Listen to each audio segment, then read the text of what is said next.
Hi everybody, this is Katie Scorpio again in my second episode video of Telling My Truth, talking about mental health. Specifically today, it's going to be trauma and the effects of trauma in adults. This particular topic, everyone, is very, very close to me, close to home for me, and is something that I have been personally trying to understand since I was a child. I grew up not knowing really anything about, the long-term effects of trauma in adults, and it was definitely something that was not understood in the sphere around me. So one of the reasons why I decided to embark on this journey of personal education and knowledge about mental health and childhood trauma was because growing up after what I encountered as a child and a teenager, going through abuse, bullying, the foster care system, and then coming out, aging out of the system at 18 years old, then, being thrown into college and thrown into life, and just being expected to just like, okay, all that's over now. Here you go out and be an adult, go out and function in life, go thrive, and literally being told by people in my life, it's over now, get over it, it's in the past. I felt like it didn't match up because there were so many different things going on in my mind and my mental health that were residual effects, and I didn't understand what they were, and I didn't understand why I felt like I didn't have the same experience as other people. I didn't have the same ability that other people had to go out, and function and do things. I felt like what was going on with me and my ability to cope with things and my ability to process things and regulate my emotions.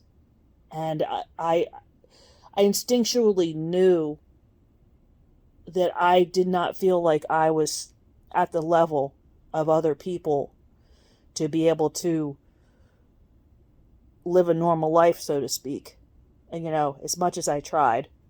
So this subject here I want to talk about today is called the HPA axis. So, and specifically HPA axis dysfunction. Now, I will always make sure that before I talk about any mental health topic that I cite my sources and that they are valid sources and credible sources. So I already know about this because this is the second time I've watched this video. And the video that I picked to watch on this, the podcast, actually the webinar by Dr. Dawn Elise Snipes. She is a PhD in counseling and psychology, and she actually does a continuing education webinar called the Counselor's Toolbox for other counselors. And this is actually a PowerPoint 1-hour webinar that I have done my personal research on HPA axis disorder, what it is, the neuroscience of it, the biopsychosocial components of it, the long-term effects, and the treatments of it, all of which I've done my personal research on. Now, I'm going to keep this video short. I'm not going to, I could really deep dive into this, but I think for the intents and purposes that you watchers that really want to do a deep dive into this, now I'm new at this, but I'm going to try to put the link to this webinar on YouTube at the bottom. But it's called HPA Axis Dysfunction and Mood. Exploring the Mind Body by Doc Snipes on her channel. And, you can watch as much of it as you want, or there's other sources all over the internet and YouTube about what the HPA axis is and what HPA axis dysfunction is, and how HPA axis dysfunction can be a result of childhood trauma and other traumas in adults. So what the HPA axis is it actually stands for the hypothalamic pituitary adrenal axis. The HPA, the hypothalamic pituitary adrenal. So we have this hypothalamus in our brain, and we have the pituitary gland in the base of the skull. And then we have the adrenal glands, which are in the kidneys. And what the HPA is it is the body's stress response and stress control to stimuli in the environment. And what happens the hypothalamus is in the brain, and it senses stress in the environment. And this is something that we have as human beings. It's a primitive survival skill. And what happens is that the hypothalamus sends a signal to the pituitary gland that something's wrong, that there is a threat in the environment, and it sends a signal from the brain to the pituitary gland, hey, something is going on here, something dangerous is happening, and we need to have a reaction for it. It's your survival mechanism to threats in the environment. The pituitary gland then sends a signal to the adrenal glands in the kidneys to create adrenaline, norepinephrine, all the things that you need to fight or flight in a dangerous situation. Your body's also released with cortisol, which is the stress hormone. There's all types of firings, biochemical reactions that are helping you survive, getting your body ready to face whatever dangerous or stressful situation is happening around you. Now, if you are a grown-up who, as a child, faced child abuse, you had, an alcoholic parent who would go into rages, break things, scream and yell, throw things, kick down doors, bust into your room, drag you out of bed. You had constant, abuse in the home. You had bullying in school. You had what they call adverse childhood experiences. I think you guys catch the drift. Stressful crisis situations as a child. Your stress response, the stress response of a traumatized child, has been set off over and over and over again. That HPA axis has been triggered. That HPA axis, has been activated.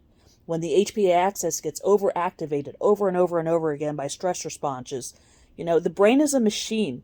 Our brain is a machine, is an organic machine made up of all types of chemicals, neurotransmitters, different parts of the brain that work in tandem. So what happens, just like any other machine, just like in the engine of a car, if it is overactivated, overrun, constantly things start to wear down. And that is what happens in HPA axis disorder. So you have a child that is abused, exposed to constant stress while their brain is developing. Their brain is flooded with cortisol. There's all of these adrenaline actions going on. That child now has burnout receptors, and it continues. This child now has burnout stress receptors, chemical imbalances, serotonin deficits, GABA deficits. We'll talk about that later. The cortisol flooding the body and the brain actually damages the frontal lobe, the executive functions, and actually a physical damage. The volume of the frontal lobe is decreased.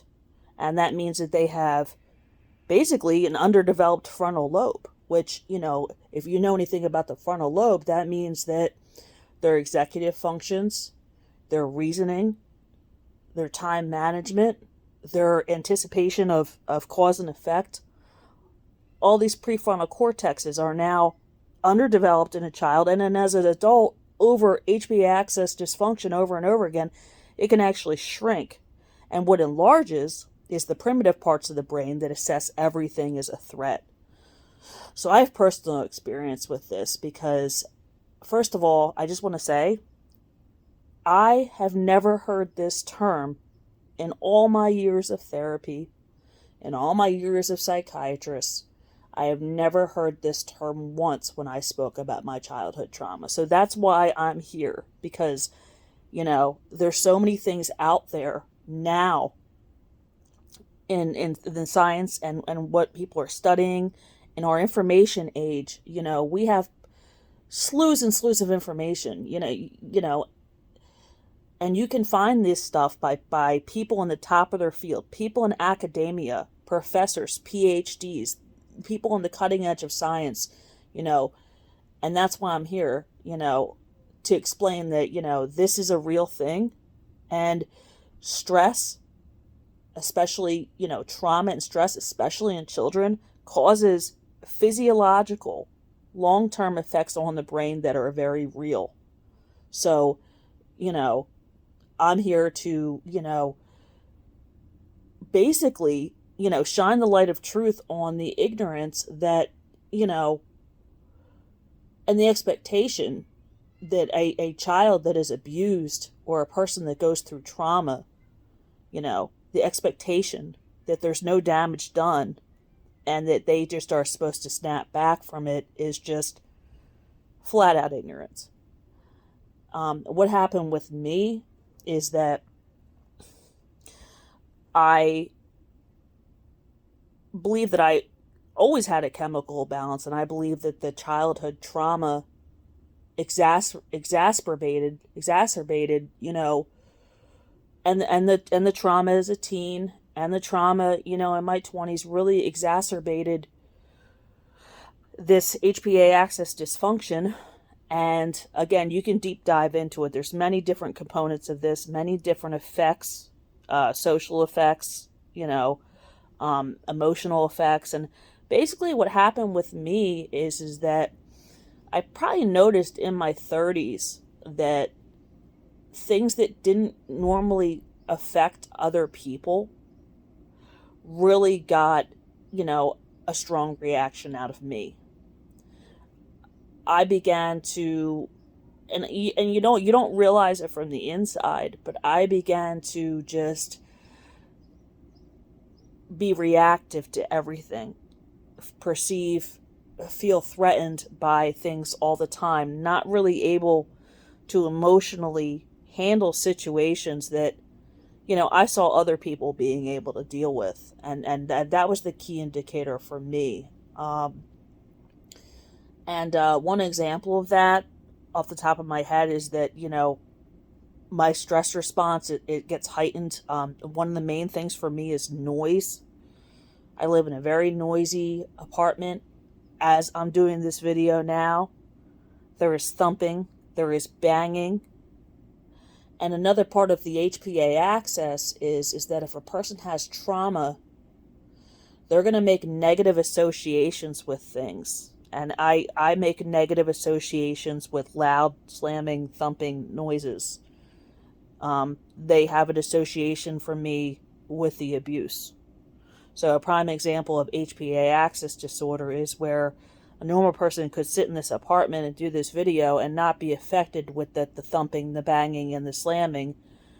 But my HPA axis disorder is literally signaling to me right now that something is going on, that I need to be scared, that I need to defend myself, that I'm in danger. And then these are the signals that are being sent to me. And this is a prime example of trauma. But I just want to educate everyone on HPA axis disorder. It is literally dysregulation in the stress response system of the brain due to the trauma. I'm sure some of you have heard of the word hypervigilance, fight or flight. This is where your brain assesses everything as a threat based on the negative situations that you have had and the trauma. And one of the reasons why I'm shedding awareness on it is because if it's not treated, it can lead to all types of different things. It can lead to cardiac issues. It can lead to diabetes. It can lead to obviously anxiety, depression. Um, it can it can lead to suicidal thoughts.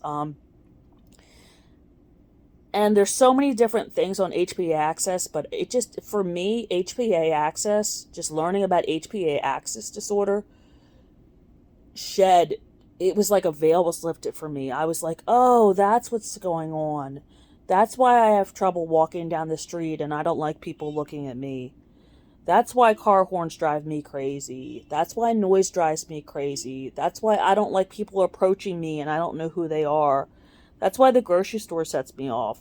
That's why I'm cranky that's why the little things will just set me off and I'll get cranky. That's why when this person would respond at a 2, I want to respond at a 10 and it feels very normal to me that this is an extreme situation, but it's just my brain's reaction when somebody else is like, oh, that's a 3. I'm like, no, it's a 10, and I want to, and I'm getting ready and it's just, it causes emotional dysregulation on a physical and chemical level in the brain because all of these systems are connected. The brain is a physical thing, it's a neurological thing, our emotions, everything. These are all systems that are connected in the brain. And this trauma actually dysregulates the whole system. So it's definitely something worth looking into. Educate yourself. It's all over the internet on what the HPA axis is, how it works, what trauma does to your brain and your stress response system, long-term effects, treatments for it. I did look up on Dr. Snipes' podcast. I can do a little bit more, but basically, hate to sound cliche, guys, but therapy. You could do problem-solving therapy, dialectical behavior therapy, distress tolerance therapy. I think that dialectical behavior therapy is really helpful. Mindfulness. Just a preliminary video just to tell you guys what this is, to look into it. If you're like me and your trauma has made you very reactive and it's made things set you off that wouldn't set other people off. And, I found for me that things would agitate me that wouldn't agitate other people, and it really made me feel inferior because other people are looking at me like, why are you overreacting to this situation? But these things felt very real to me because of my HPA axis disorder. And, other things that you could do to help out, dysregulation in the HPA axis, says Doc Snipes, is getting sleep, staying away from the alcohol, moderating the alcohol. The alcohol actually, because the euphoria caused by the drunk, is releasing these same neurotransmitters, like your GABA, which is your feel-good chemical, your serotonin, all of that, because you're releasing those things when you're drinking. If you already have HPA axis disorder, the next day when your brain's depleted, it's going to be even worse. So, alcohol just adds to the dysregulation of your neurotransmitters and your chemical balance, your homeostasis in your brain. So that was one thing that I had to realize, self-medicating because of the anxiety and the agitation from the HPA, self-medicating because of the way that I felt having the HPA axis disorder with alcohol was a vicious cycle that would just make the HPA axis more pronounced, and basically is a snowball effect. It's temporary relief, but it makes the problem worse. So alcohol actually will make it worse if you're not using alcohol responsibly or in moderation. And Doc Snipes says that on her podcast. Getting enough sleep. I've really started to get into again, I'm not a doctor, but if you ask your doctor if it's okay to take supplements, there are supplements out there to help produce more serotonin. Also, another thing that I've talked to my doctor about with depression and anxiety, and this is an SSRI, which I can get into another time, a selective serotonin reuptake inhibitor such as your Prozac. Again, all these things need to be discussed with your doctor. I'm just talking about what worked for me after I saw a doctor. So, I just think that it's important to talk about HPA axis dysfunction and to educate ourselves about it because it is a real thing. The architecture of my brain has been changed by my trauma. And my emotional regulation, my frontal lobe, my amygdala, my whole stress response system has been damaged by my trauma. So, at the same time, I'm accountable for my behavior and how I act. So, and how I respond.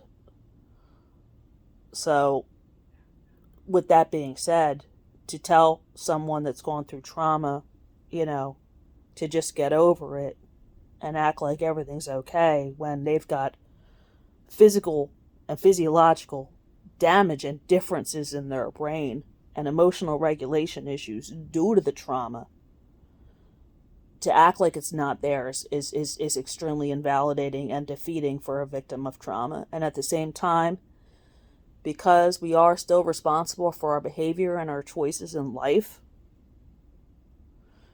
it's important for us to educate ourselves on what the effects of trauma are and how to help and how to heal. So again, I'm gonna try to put the video link in the chat. If you like what I have to say, subscribe. Tell me if this resonated with you. Tell me if you want me to make a video about anything else. Tell me what you've learned.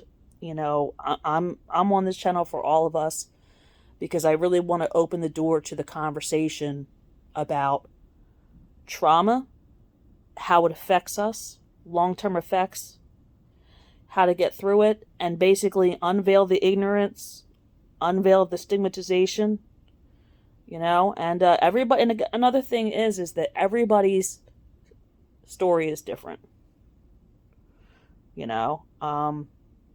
My trauma, had a big impact on me. Other people's trauma, every single person is different. So all I could do is speak for myself and what I've dealt with and what I've learned, and then hear your story as well. I'm sorry if this video went over. This has been a long time coming. I have a lot to talk about. Learned a lot. If you're more interested, check out Doc Snipes' video on HPA Access. Like my page, subscribe, give me your feedback. Tell me what you want to talk about, what you want me to make a video on. And that's all I have for today. Just telling my truth, guys. I hope you like it, and I'd like to hear your story too in the chat. Thank you.